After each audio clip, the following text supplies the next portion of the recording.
Welcome to the Geek 101 podcast, Retro Review, Batman Forever. Joygasm! I'm Andy Bowman, and with me today is one of my favorite film critics and writers, Tyler Smith from the Battleship Pretension podcast. How are you doing today, Tyler? I'm doing all right. How are you? Doing well. Now, there's a lot to talk about in dealing with Batman Forever. One of the big turning points of the Batman franchise. Let's just go ahead and just jump right into it. Did you see this movie in theaters when it came out in 95? I did. I saw it 3 times in the theater when it came out because I was 13 and it was very exciting to me. Okay. And what did you think about it when you first saw it? I think when I first saw it, I think it was my favorite of those Batman movies. Even though I had seen the first Batman a couple times in the theater, I saw Batman Returns a couple times in the theater. I liked all of them. They were all just stylistically, they were all so unique and so different than other things that I was seeing. And obviously, Tim Burton's '89 Batman set a certain visual standard that other movies were trying to capture after that. But yeah, I really responded to Batman Forever for a few reasons. One is that I think I appreciated the really over-the-top visual aesthetic. I had always been a fan of the character of the Riddler, which I imagine we'll talk about later. I know that sounds weird, but I have a very specific memory of walking into a United Artists Theater in Denver, Colorado to see something. I don't remember what it was, but we were walking along and I looked and I saw the poster. And it was essentially like a teaser poster, and it was just all black with the Batman emblem and a green question mark around it, and it just said summer. And I lost my... First off, I think it's a great poster because, when you have characters that are iconic, like Batman and the Riddler, there are some villains and some characters that can't be summed up by a specific symbol. Riddler is not one of them. He's got the question mark and he's got the color green.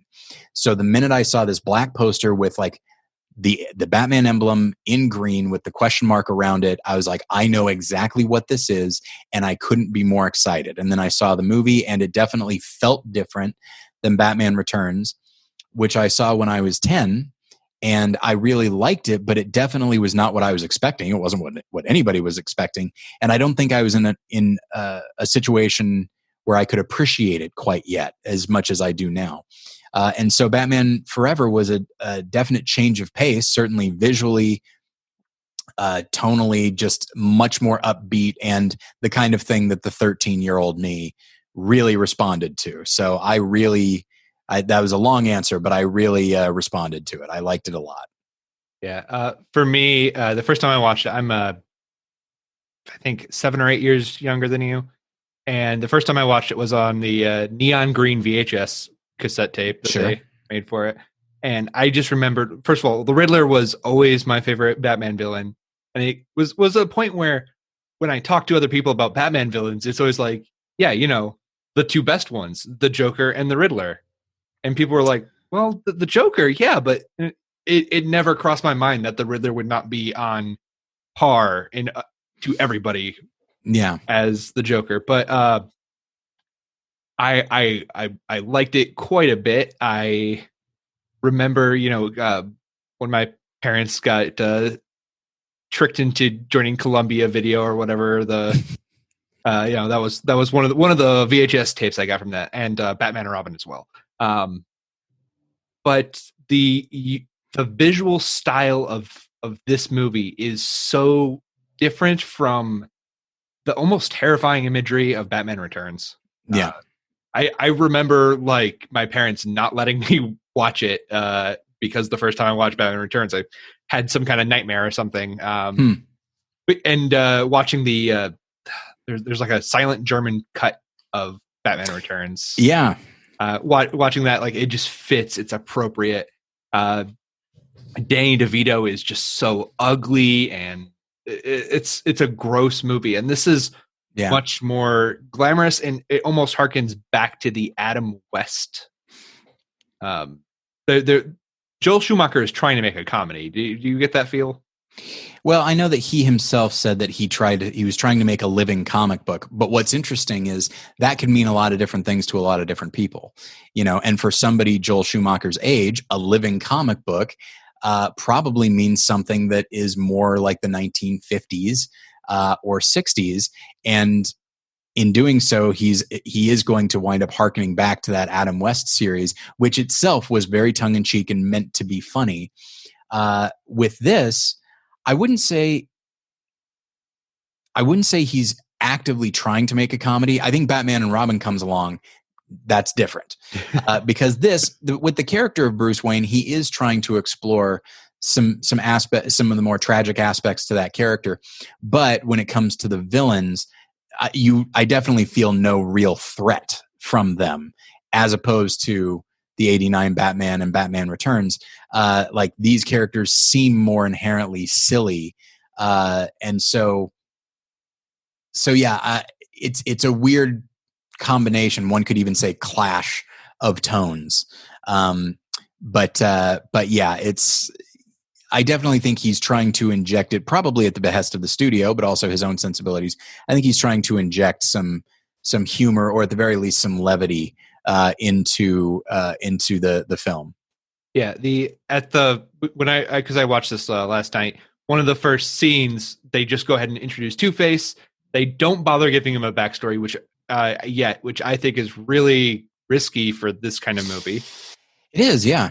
And when Batman is in a safe that is being lifted up by a helicopter and acid is being poured into the safe, and this feels so much just like a very comic booky contraption, and yeah, the security guard he's with even says it's boiling acid, which I love the idea that, just regular acid was not enough. He had to.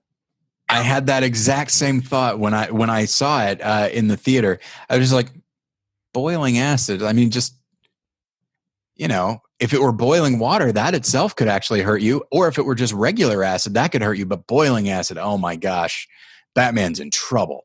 I was saying that tongue in cheek, but yeah, just it's little moments like that. And that actor's name's Joe Grafasi, who is a very reliable character actor and can be very subtle when he needs to be. But clearly they said, like, we need you to be the essence of the guy in danger. And so, like, he goes, oh no, or hey, that's my hearing aid. Just like a guy who on one hand is very aware of the threat, but also can't seem to keep it in mind. It's like, hey, that's my hearing aid, very easily distracted by things. Yeah. I kind of love that scene. The makeup on Two-Face was done by Rick Baker, which I thought was great. Like that Tommy Lee Jones's makeup is fascinating to look at. Multiple times the movie does frame him in such a way where they're like, oh yeah, no, you can't see his face, even though like they're at the circus. When they go to the circus, and Tommy Lee Jones is taken over for the ringleader, and it turns to show his other face like it's a big reveal, except the audience is all around him. Yeah. The audience doesn't react until he turns to the camera to show that he has, a mutated face, that this is Two-Face. And that's the that gets back to some of my favorite discussion about the nature of filmmaking, which is if something is not directly in the frame, then it might as well not exist. And so even if logically other characters should see this, if we're not seeing it, then they're not either. And so when he reveals something, it might as well be the first time the crowd is seeing it because it's the first time we're seeing it.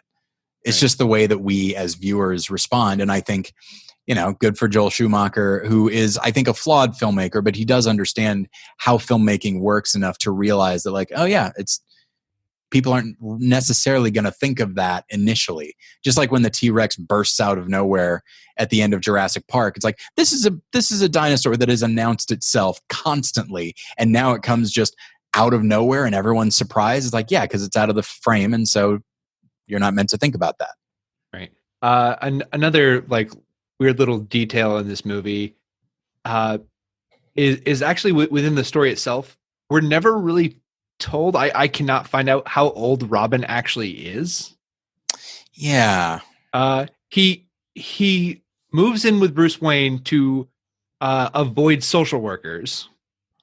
He Is that what rides it him. is? Yeah. He said like, "Oh, I told the cop I'd do this, so I don't have to worry about social workers and stuff." Right.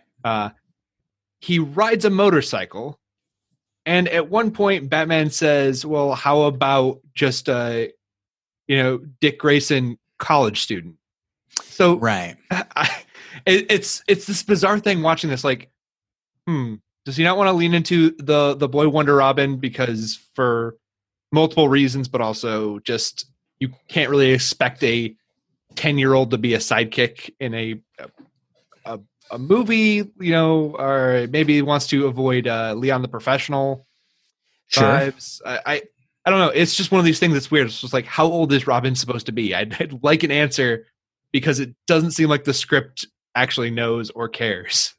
Yeah, I don't think you're meant to apply traditional logic to this film on any number of levels, and one of them being that, like, yeah, I mean, to me, like, it's outside of somebody like Tom Holland playing Spider-Man, and he definitely does seem young. I don't know how old Chris O'Donnell was here. I imagine he was probably in his 20s. 25. And so it's like, okay, well, if they had said that the character was 17 or 18 and it's just like, or was about to turn 18 and thus needed a guardian up to a certain point, it's like, okay, he looks older than that, but I've seen less believable instances of playing young. And so maybe it's like, okay, well, maybe when he references Dick Grayson, college student, he's talking about what his future will be. I don't know. But yeah, it definitely, the concept of a ward who can ride his own motorcycle, it's just like, it feels that maybe this relationship isn't totally necessary. Yeah.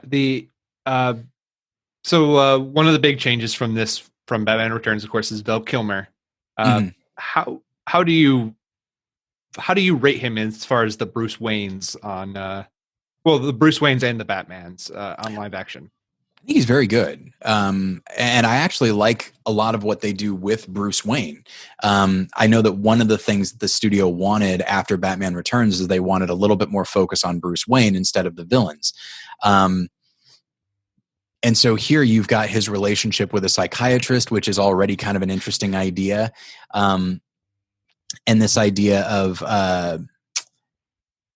he keeps having this image of his father's journal, and there comes a very specific moment where there are no more entries because that's the day that his father died, and just trying to think about that and trying to feeling like, what responsibility do I have to that? What responsibility do I have to just live a normal life? And so it starts asking questions that will be a little bit more explored in like the Nolan Batman movies, but given the overall look of the movie and just the silliness of the movie, to have these moments of, at the time, a pretty serious superhero movie, like this was kind of as deep as it could get at the time. And I think it does a pretty good job. And I think he plays it really well. He's able to pivot to kind of the sillier moments, but also to play the serious.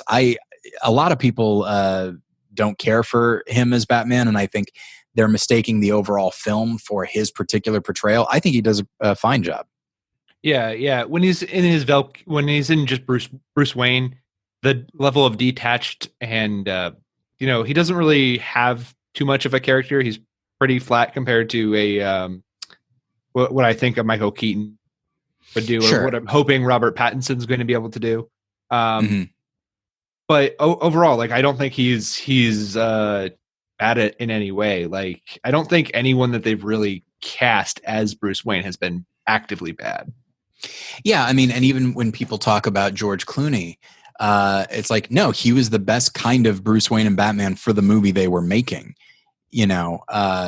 Again, I think people look at these movies that they mostly don't care for and start to take their general feelings and ascribe them to every single or assign them to every single aspect of the film. But certainly in Batman Forever, there are plenty of individual aspects or contributions that are pretty solid. And I do think that, yeah, there is a certain blandness, but I would say, I think a certain coldness to his performance, which kind of fits with the idea that Bruce Wayne doesn't really feel comfortable in his own skin when he has to be Bruce Wayne. He's kind of playing a character within the movie. Right. And then there's this beautiful, it's almost like a noir romance with Nicole Kidman's character, where immediately the musical stings that come on as soon as she's there, it just feels so much almost like Jessica Rabbit to me. Yeah. Joel Schumacher is clearly having a lot of fun thinking about this, thinking about the different ways to make a woman seduce Batman. And I know it sounds weird, and they really don't explore it very much. Like, this is a film that doesn't really delve deep into psychology, which we'll talk about Two-Face in a moment. But the idea of Batman being romantically interested in one of the few people that could absolutely see through what he is doing, I kind of love that. I think the instinct for that is fascinating. And I think the film does what it can with it, but it also is, they don't really do much with her being a psychiatrist. They're much more interested in like that, not even necessarily a femme fatale, but definitely owing something to like those film noir characters, both in her look and what she's given to say and her performance. Right. And there's a scene when Bruce Wayne goes to visit her at her office and sees the Rorschach painting and goes, "Oh, do you have a thing for bats?" Like, that is one of the funniest and just best scenes of the movie that I think that, like, of course Bruce Wayne would see a Rorschach plot and just go bat. Yeah. And it's done. I actually like the way that is played. You know, again, it's really obvious, but on one hand, I look at that Rorschach and I absolutely see how someone could see a bat. It's pretty obvious in many ways, but the way that he casually throws that out, to which she immediately is like, "Well, I mean, do you? Because you just asked that question." And it shows that, like, oh, again, in very basic terms, but it just kind of shows that, like, oh yeah, he needs to be on his guard a little bit with her. He can't rely on his Bruce Wayne charm and good looks and money and be really casual, because you never know when he's going to accidentally slip or throw something out and she will catch it. And so, yes, again, this is all very basic stuff, but I think it works pretty well. And I think both actors handle that exchange really, really effectively.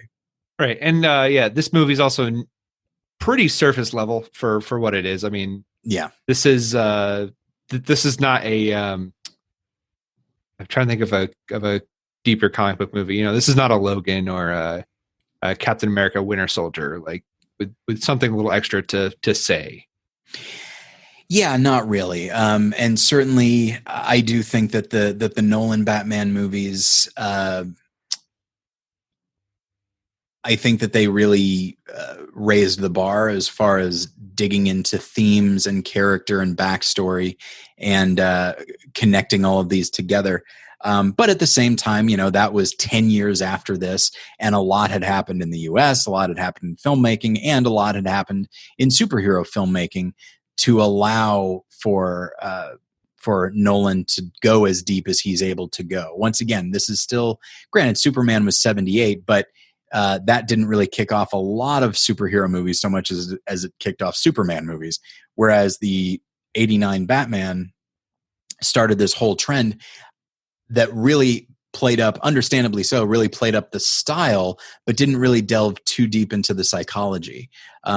While there was a lot of good stuff going on in comic books, you know, the movies were still a little bit behind and focused more on I think these were still viewed as kind of juvenile in their own way, and not movies for grown-ups, but there can be something, if they do decide to see it, there can be enough for them. But once we see what comic book movies could become, you start to realize, like, oh yeah, this one is definitely lacking in depth for the most part. Yeah, I mean, if they wanted to not be juvenile, I don't think they would choose Jim Carrey to be the Riddler. Yeah, exactly. Which is great casting in many ways, from a physical standpoint, from a sensibility standpoint. And if they had decided to go with the more Batman the Animated Series Riddler, which is more civilized and all of that, I think he probably could have played that as well. I think when we see the type of actor he could become in later years, I think he could have played that, but that's clearly not what they wanted. They wanted the over-the-top Frank Gorshin-esque Riddler, and so I again, I don't think his character is very threatening. So it's hard to take him serious as a villain, but as a character, I think he does a really great job, and I like a lot of what they do with the character. It's not my preferred interpretation of the character, but I do like what they're doing. Well, there's the beautiful scene where him and Two-Face like saunter up like they're Bugs Bunny to the Wayne Manor. Yeah. Just you can see them on their tiptoes. And the thing is, like, for Riddler, that makes sense. And I think this comes to like the real weakness of the film, which is Two-Face. I don't think they knew how to write him. I frankly don't think Tommy Lee Jones knew how to play him based on the screenplay. They weren't giving him much to work with. It's like, oh, the idea of Two-Face having two personalities. Well, what we'll do is we'll just have him say we instead of I. That'll do the trick, right? And then just having him be very generic in a lot of ways. And Two-Face is certainly not generic when it comes to villainy. But and the animated series had done it so well a few years before that you see this and just like the way he looks, the way he acts, the way he's written, they just don't know what to do with that character outside of have him just be a generic villain. And so you often see Tommy Lee Jones kind of mirroring what Jim Carrey is doing in his own way, and it really doesn't fit. Like that goofy tiptoe thing works for the Riddler character as written, but it really doesn't work for Two-Face. Right, and it almost seems like Tommy Lee Jones just saw the '89 Batman and was like, "Oh, Joker, okay, I can do this." Yeah. And I think by his own admission, I don't think he enjoyed really being in the film or working with Jim Carrey, and I think it shows. I think he's actually kind of on autopilot. Like, he's a tremendous actor if he believes in the project and the material. And here, I don't think he believed in either one. Right. And man, I'm just thinking like the visual set design for like Two-Face's lair is just divided right down the center. He has two women. He's got the two cigarettes. Like, yeah, it's so shallow because for me, Two-Face is always half Harvey Dent, half this actual person who is angry but wants to do good, and then the other half is this unbridled rage. Yeah, and I think, again, like, to me, the problem with really any cinematic depiction of Two-Face is that they always have him be the villain in somebody else's, like another villain in somebody else's movie. Even in The Dark Knight, Joker is the primary villain, and then we have Harvey Dent, and then we have this thing happen, and it seems to me it's like I really thought they were setting him up to be the primary villain of the next film and be so inherently tragic. That's the thing about Harvey Dent, is that he's very tragic. But neither Batman Forever nor The Dark Knight have really treated Harvey Dent the way he should be treated. I mean, it makes sense that, to go back to the animated series, like when they introduced Two-Face, first off, I think we'd seen Harvey Dent a couple of times before that, and then it was a two-parter. We have him leading up to becoming Two-Face, he does, and then we cut to, and then in the next episode, it's like a few months later, and now he's fully established as a criminal, albeit one that's very conflicted because the split personality. And I feel like, no, you need to give this man his own. You need to give this character his own movie. I mean, not totally his own movie, not like a Todd Phillips Joker situation, though that wouldn't be bad either. I just feel like the character has never gotten his due. Yeah, you just do like a courtroom drama, like A Time to Kill, and then at the end he falls into a pit of acid, and I guess you could do that. You could have, it could be a situation of like a lawyer, like really trying to fight corruption and really trying to be incorruptible. And he's friends with Bruce Wayne, and he also maybe is not too super into the idea of Batman, and doing everything he can to make Batman unnecessary in the city. And then this thing happens, and maybe you get like 15 minutes of him like transforming mentally into Two-Face, and it ends like the first time he like realizes that in order to make any decision at all, he flips his coin. Smash cut to black, and there you've got a pretty solid Two-Face movie. Right. Now, did you ever read Batman Hush? No. Okay. Then I won't delve too deep. They also did an animated one of it, which completely Wait a second. Yes. No. Hush. I have read Hush. I was thinking of The Long Halloween. I've read Hush. Yes. Yeah. So with Hush, when spoiler alert for a 20-year-old or a 10-year-old, 15-year-old, whatever comic book, when Batman, you discover eventually that Harvey Dent got surgery and it fixed his face, and he is back to normal and just wants to support Batman. Yeah. And that's a beautiful moment. And the animated version completely throws that out of the way. Oh, I'm sure, because when it comes right down to it, and this is where I probably sound like a jerk, most people don't care about Harvey Dent. They don't see him as tragic. They see him as a really interesting gimmick with a really wonderful look, and that's it. But they don't really care about him as a character. And, you go back once again to the animated series. The reason I keep referencing is because I think it's the best version of Batman and Gotham City and the villains that we've ever seen. Oh, yeah. And there you do have situations where, like, Batman himself is always rooting for Harvey to come back, and Harvey himself wants to come back and fully reclaim himself. And when when the Two-Face part of his personality like sabotages that, it is treated as the tragedy that it is. But I could see like, oh, we're going to adapt Hush, but I mean, nobody cares about regular Harvey Dent. That's no fun. And it's like you're really not understanding what Gotham City and what the Batman stories have become since then. Yeah, like you said, it's very touching in the comic book. Yeah, and they don't even have Harvey Dent as a character in this animated. Like, they don't even have Two-Face. It's terrible. Anyway, Two-Face this is very much the Riddler's movie. We don't really we get a little clip on Bruce watching a news clip of who Two-Face is. Yeah. But that's about it. We don't get any backstory. We get this insane introduction to the Riddler, working for Wayne Tech, and he's weirdly fanboying over Bruce Wayne, but yeah, I could never really pin down exactly how he feels about Bruce Wayne. Like, does he think he's smarter? Does he think Bruce Wayne is his equal? Like, I think, yeah. I mean, I think he just sees a guy, as someone who has struggled with like terrible self-image myself for most of my life.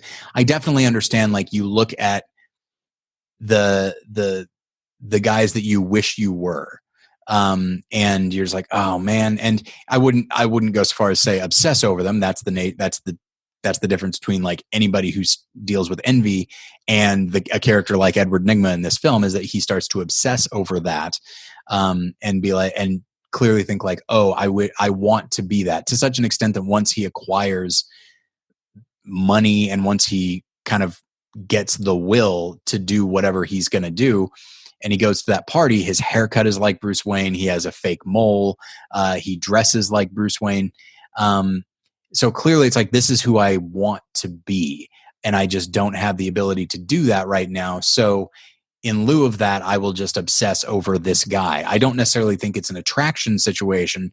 I think it's just a desperate need to be something other than he is. Again, I'm probably thinking a little bit deeper about that than the film is, but I think that's at the core of that. Right. And that's one of the problems that I think that there is, because at the core of the Riddler is just somebody who needs to prove that he's smarter. Yeah. And that's what makes the Riddler great, is is there's that unpredictability that maybe that his wonderful contraptions and stuff will all be undone because he just needs to prove just a little bit more that he's smarter. He needs to do that last thing to make his plan work and make Batman know that he's smarter.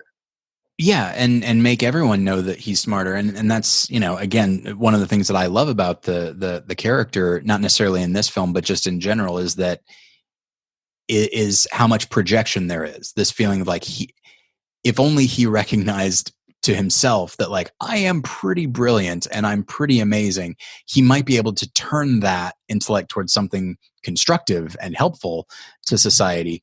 But because he needs that validation from other people, he keeps putting himself in this position where he forces them to reckon with him. You know, and the best way to do that is to be a threat. And so there's a tremendous insecurity inherent in the character, even though he is as smart as Batman. Like, he could get away with most, if not all, of his crimes if he didn't do what he does. And there's something really amazing about that. But he is blind to it, as we all tend to be when we're like really insecure about ourselves, is that we don't see our own strengths. We only see our weaknesses. And so we go to those people often who may be in the worst possible position to encourage us, but we go to them because, like, if this person validates me, then I must be worth something.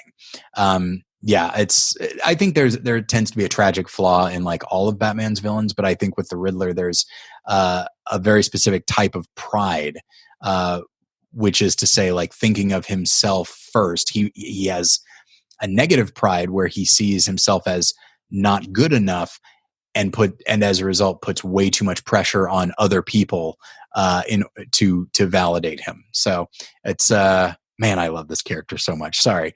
And I'm now speaking very much outside of the film, because the film really doesn't delve that much into this.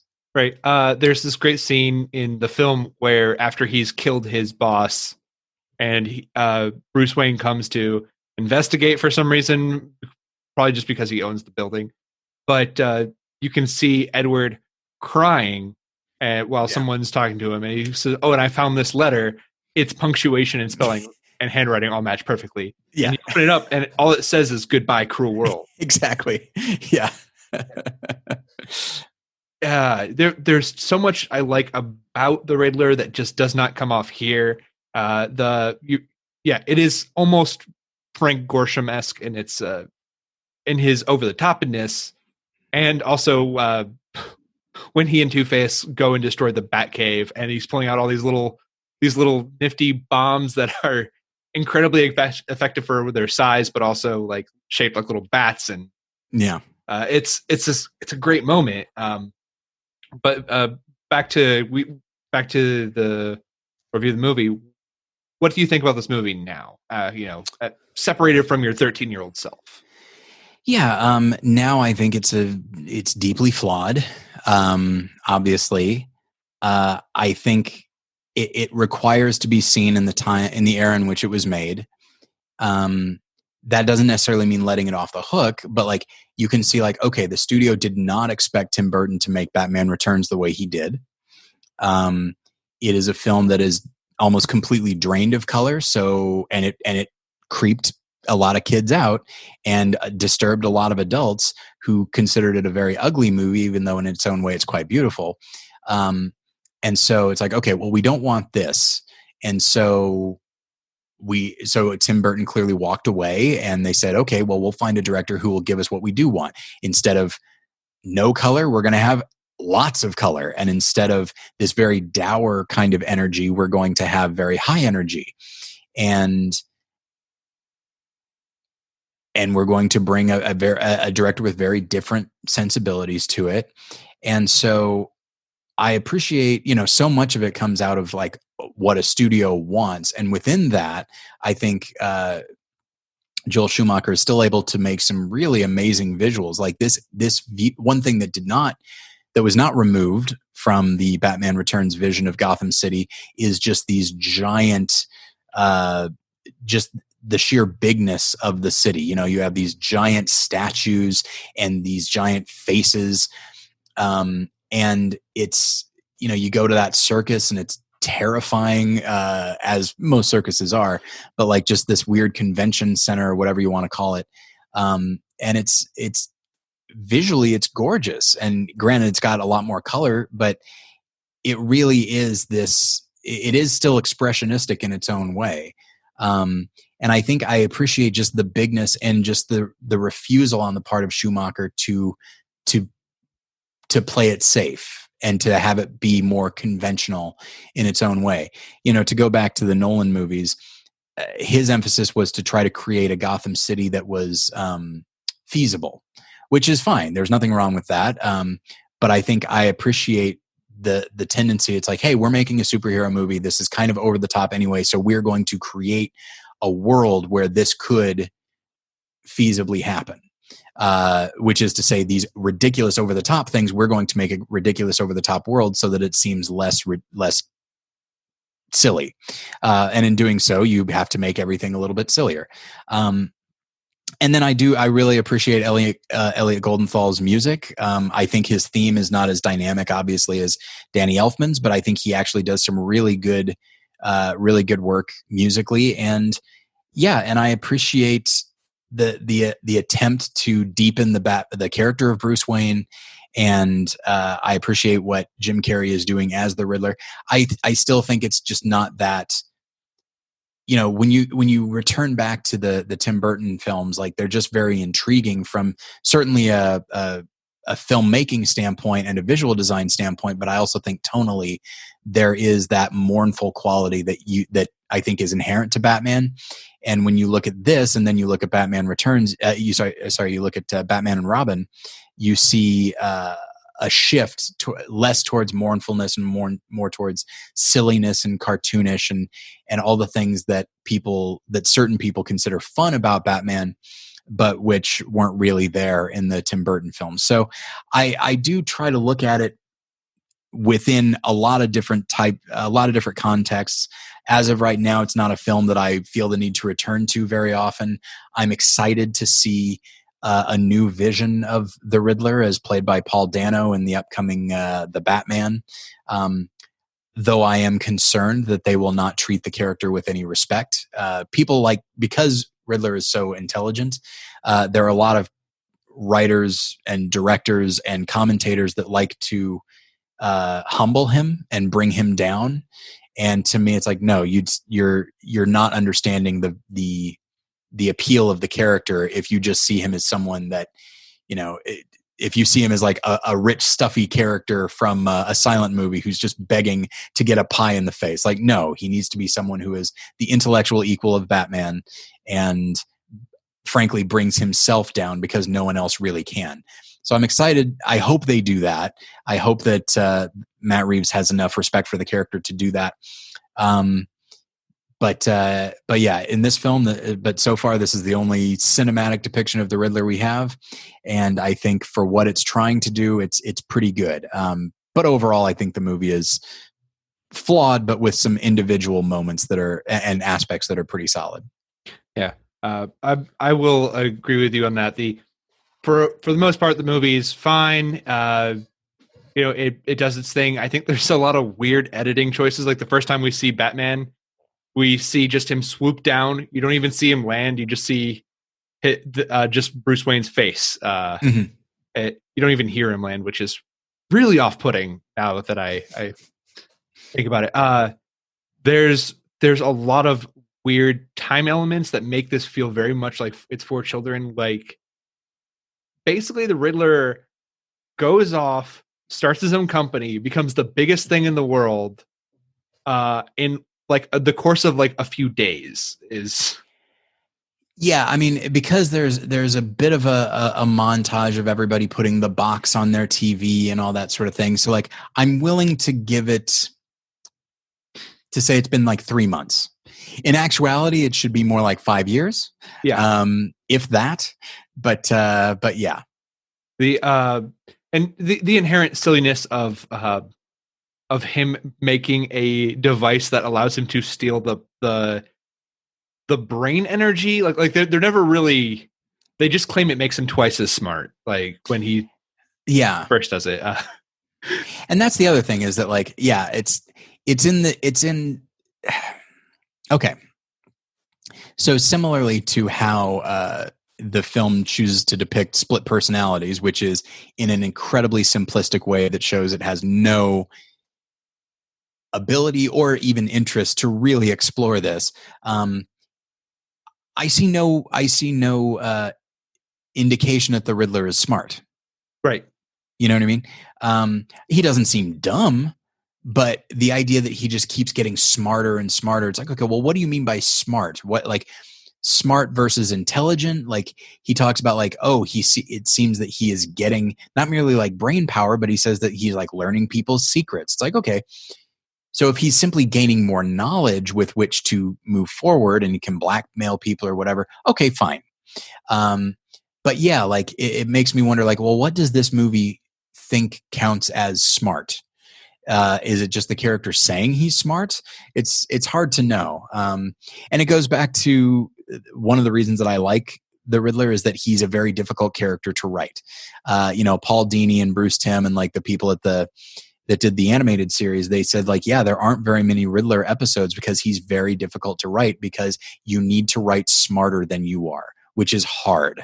And this film it's as interested in showing him being smart as it is in showing Two-Face being conflicted, which is not at all. Right. And Vince Gilligan has this line about Breaking Bad. He's like, well, Walter White seems so smart because he comes up in 5 minutes what it took a room of writers a week to figure out. Yeah.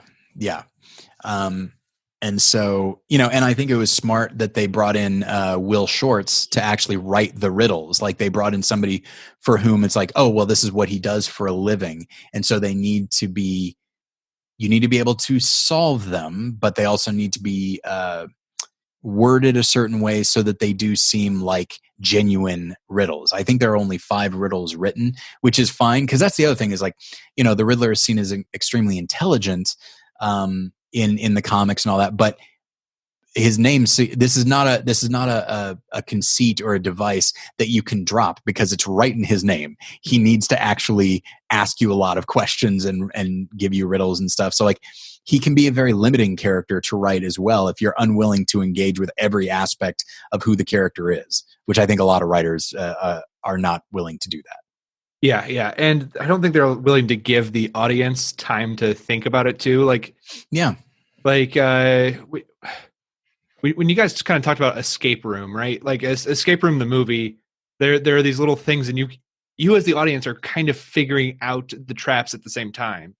And they don't want to sit on a riddle and be like, okay, now it's time to think about it for 5 minutes.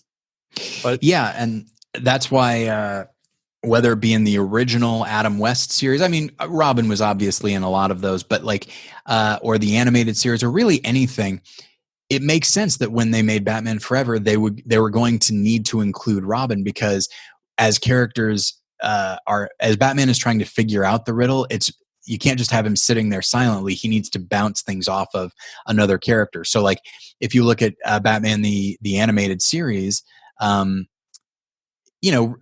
wouldn't show up in every episode, but if there was a Riddler episode, oh, you better believe that Robin would be there, because Batman needs someone to puzzle this out with. And thankfully, either Robin or Alfred, but it was usually Robin. Yeah. So what do you think the impact of this movie was overall? Well, it made a ton of money. It definitely guaranteed there was going to be another Batman movie.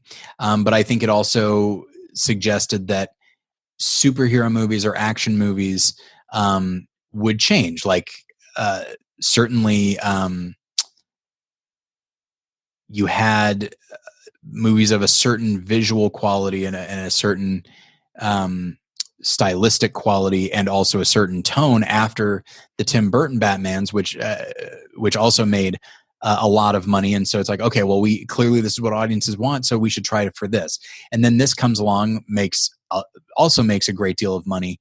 And so the idea of superhero movies being a little bit sillier, and maybe action movies being a little bit sillier and a little bit more over the top and lighter, I think it had that impact. I think it certainly solidified Jim Carrey, who, I mean, he'd already done Ace Ventura and The Mask and Dumb and Dumber. He was already doing pretty well. But then you see that, like, oh, between this and The Mask, you see that, like, we can incorporate this type of energy into other genres, you know? And yeah, I mean, in a larger sense, I think it probably could be seen as detrimental to the impact it had on film, but also you can definitely see. Well, okay, hang on now. That's okay. Sorry, I just had a thought. I think, yeah, Hollywood trying to sort of look at what this did and then being like, oh, well, we can do that. Like, I think it's possible that Men in Black might not have been made if not for this, you know, based on a comic book. It's a little sillier. Yes, it's still it has a certain dourness in its aesthetic, because these characters are supposed to be very serious, but you also have just a cartoonish silliness. But then you get Batman and Robin, and that winds up being too silly, and it kills the franchise. And and I think in a way it kind of killed superhero movies for a little while.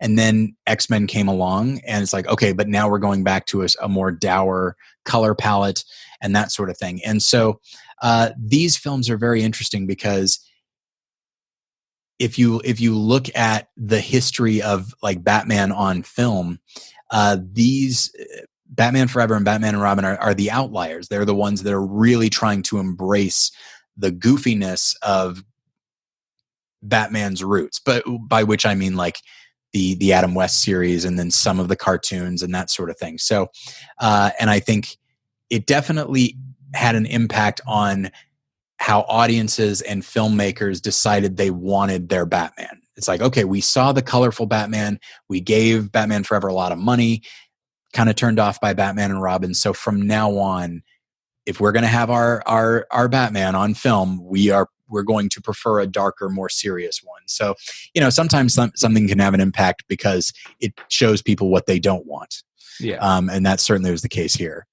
Yeah. Again, the films made money, so they did want it in the moment, but not in the long run. Right. Oh, I always like comparing, like, the Batmobile designs to future iterations. Mm-hmm. And it seems like, I don't know if you've seen the pictures of Matt Reeves's Batmobile.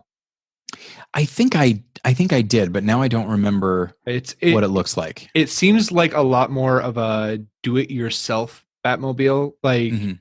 Like, he did not have the resources of Wayne Tech make him this military grade thing. Instead, he has more or less gotten a car that is just it's souped up, but it's souped up in his garage. Like, a lot of this feels like a very do-it-yourself early Batman, which I'm kind of appreciating the visual aesthetic of it, because I don't like the idea of Bruce Wayne just using millions and millions of dollars and ordering these things that could easily be traced back to him for Batmobile design. I'm pulling up an image right now. Yeah.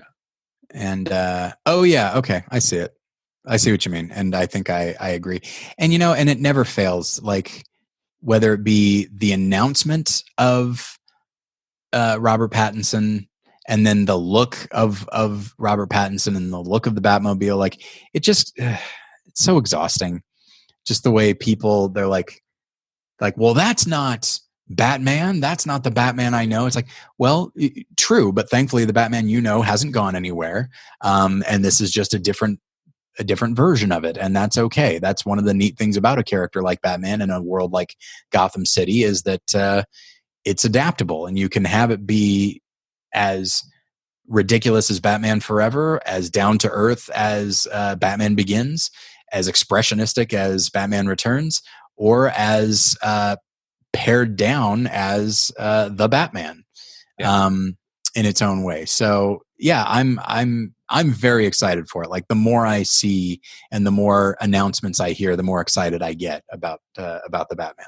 Yeah, and Matt Reeves has been very, very specific and open about he wants to make a detective story. Yeah. So I'm hoping it's going to be more like a noir, like the Long Halloween, where Batman's just visiting a ton of villains trying to figure things out. You know? Yeah, and I think that's what I do think that is what the one thing that hasn't been done. And I trust him enough as a filmmaker. I don't think stylistically he has an amazing eye. I think he's very much I think he's kind of a journeyman, but he's a very reliable journeyman. He's sort of like James Mangold in that way, who it's like, I trust him to make a really good, straightforward, solid Batman movie. And I appreciate that he found, from a story standpoint, another way to do it that we haven't really seen before. Yeah. I was just thinking of another thing that kind of came out from this Batman Forever, the movie. There is a scene in Batman the Animated Series where some kids are talking, and another kid comes up and is kind of talking about Batman, and he's like holding a feather boa. Yeah, and that character's name is Joel. Yeah, yeah. Shut up, Joel. Just yeah.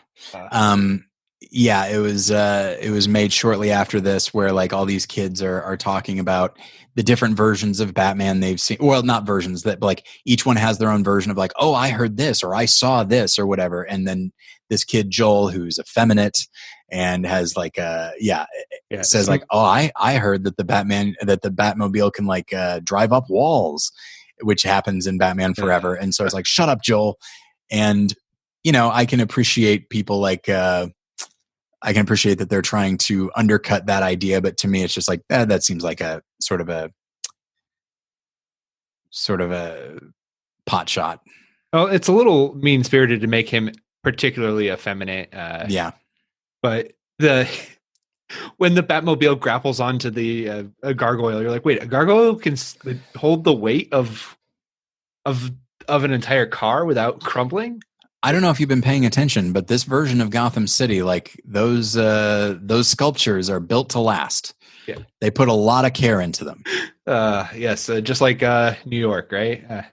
Exactly. I've never actually been to New York, so in my head, knowing New York from film and The Pagemaster and a few other things, like there's just gargoyles everywhere. Everywhere. Yeah. So, quick question here. Okay. Best song between these two from a movie soundtrack: "Kiss from a Rose" or "Don't Want to Miss a Thing"?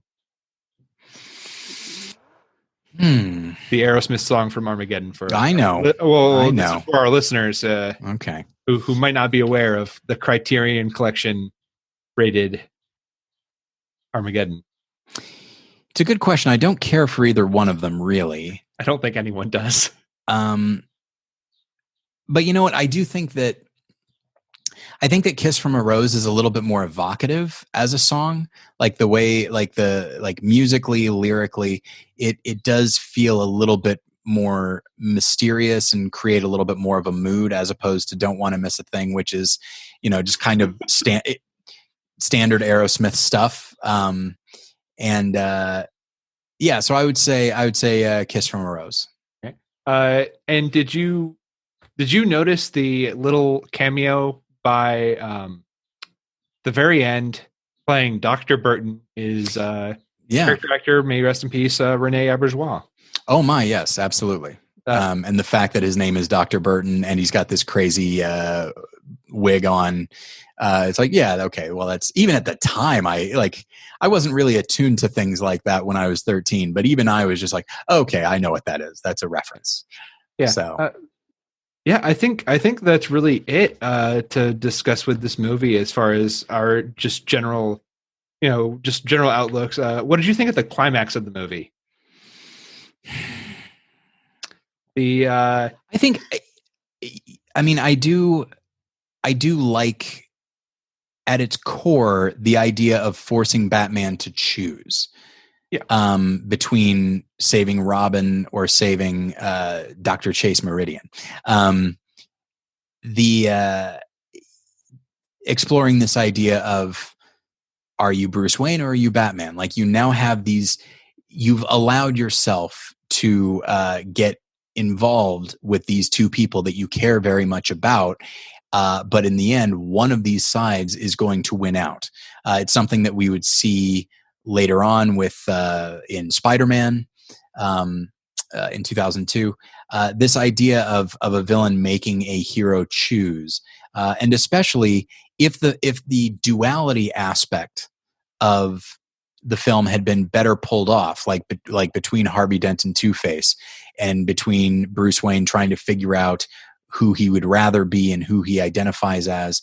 And there's actually a powerful moment where he's like, I'm Batman, not because I have to be, but because I choose to be, which means like, this is not, I no longer feel compelled to do this. This is a thing that I see the value in. So like, it's thematically, it's a really good climax if the rest of the film had been done better or better realized along those lines. Right. And Batman making a choice was done really well in the otherwise, I think, kind of an overrated mess of a movie, Dark Knight. Yeah. Oh, absolutely. Because you're making Harvey Dent from that choice. You're making Two-Face from that choice. And also, you as the viewer don't know until the very last second. Yeah.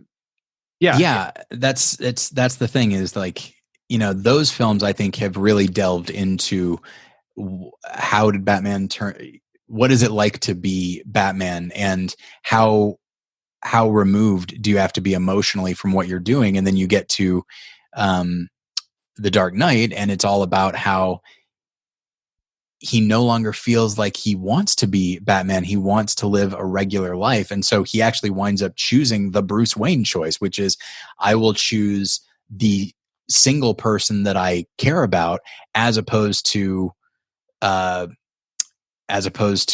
Dent, who probably is more important on a larger sense. And Batman would absolutely have chosen Harvey Dent. But Bruce is the one winning out, and he is choosing shoot, I forget the name of the character. I just call her Maggie Gyllenhaal. There we go. But yeah, and so and then the idea that the Joker like gave him the wrong address, he switched the addresses, is something that I find really interesting. But yeah, it's something that you'll find anytime it's not really like a Wolverine situation, but anytime it's like, okay, I've got my regular life, I have my superhero life. That idea of someone being forced to make a choice is not uncommon. And obviously plays a big role here. Again, it would have had more impact if they had been exploring that all the way through, but what are you going to do? Yeah. All right, Tyler, I think that's it. I know you don't normally grade movies, but if you had to give this movie a grade, we grade on, F to A+. I'd probably go C+, C+, B- maybe. Okay. If I'm feeling generous. Yeah. I'm at about the same level. My co-host Ariel actually got to be on the brunt end of me being like live reaction to this movie after not seeing it for a decade. Just being like, okay, you know what? This is good. I'm enjoying what this movie is doing. Oh no. Yeah. Oh, this is just so dumb. All right. Well, do you have anything that you want to plug? Any pluggables? Oh my, yes. So many things. So if you go, first and foremost is my documentary, which is called Real Redemption: The Rise of Christian Cinema, which is a video essay style documentary that I made for Faith Life TV, which is a streaming platform that is overtly Christian. And so I realized that might turn a lot of people off. They might not be interested in subscribing to a platform with a philosophy that they don't agree with. But what I'll say is they do have a trial period, so you're welcome to subscribe, check out my movie, and then, unsubscribe. So there is that. And I'm fairly proud of the film. When I watch it, I definitely see my limitations, and my limitation of time and of budget and of ability. And so there are things that I'm bummed about, but for the most part, I'm pretty happy with it. And so you don't necessarily, I think, have to be super aware of Christian film in order to appreciate what's going on. But it is when I went back to school, I asked like, well, what's the one thing that academics aren't talking about? And one of my instructors said like, well, they're certainly not talking about Christian film because nobody takes it seriously, which again is somewhat understandable. But it's like, well, it's still somebody trying to, using film to get a point across. So that's at least worth exploring. And so that's what I do with the documentary. And then you can listen to my podcast, Battleship Pretension, which has been running for about 13 years now. And then you can check out my other podcast, More Than One Lesson, which discusses film from a Christian perspective. The most recent episode is about the recent Invisible Man. And while you're at it, I do have a couple of books. One is called Worth Watching. That one is supplies are limited. So if you're interested, you can go to my websites and you can order it there. But then there's also a book called Cinematic Suffering, Reviews of Terrible Movies, which would probably be a little bit more fun for most people. So you can find that at morethanonelesson.com as well. Yeah, so lots of stuff. With Cinematic Suffering, you can hear him kind of go crazy over... you did not like Captain Marvel very much. I didn't. I mean, it's not horrible or anything like that, but it's just so bland, and I don't think the character is particularly well written, and I don't think she's really well played. I think that Brie Larson is a really great actress with the right role, and I don't think she quite has a grasp on the character. So instead, she just kind of smirks a lot, and it's like, that's not really the same as a character like you're trying to show that there's a certain cockiness there. It's like, okay, well that's a fine trait to play, but I think you need to layer that in with other things as well. And so but it's not just her. I think the film itself is just really bland and forgettable. Yeah, and there's lots of other great reviews of movies that you hated a lot more. Yeah. And then there is a chapter devoted to movies that everybody else hated, but I still liked. The title is Cinematic Suffering, Reviews of Terrible Movies. I don't say negative reviews of terrible movies because I do try to also see whatever good there is in a movie that I don't like. I try to focus on the positive where I can while still acknowledging the negative. Yeah. All right. Thank you for being on, Tyler. Thank you for talking with me. You can find me on Twitter and Letterboxd at Hebrews Pale Ale, and you can find the podcast wherever podcasts are downloaded. That's all we have for today. Class is dismissed.